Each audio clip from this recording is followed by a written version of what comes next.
Okay, next one has been a supporter of all your products, Bradley, for a long time. Love your hustling and it keeps me motivated. Well, thank you. I appreciate that. I have a client with 4 locations.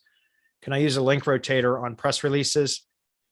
You can. Oh, yeah, because if it's the same brand, yeah, you could. The only thing is generally with a press release, you're going to have NAP, name, address, and phone number. I guess you can omit that. It doesn't always have to have that. So if you did just a branded press release where you omitted name, address, and phone number in a Google map, obviously, you would want to omit that as well. Then you could do just a branded press release and use a link rotator. Yes, that would work.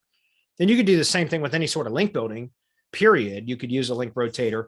But remember, the link rotator only is going to rotate links when somebody clicks on it. It's just going to change the destination based on some random or set intervals. Does that make sense? So it doesn't help. Although I don't know if bots crawling changes. I don't know. That's an interesting thing. I'd have to test that. But generally, the link is only like for a visitor. Like it's only going to be valuable for a visitor to click through, and then it changes the destination. I guess it would change for the bots too. I'd have to test that. I've not actually tested that.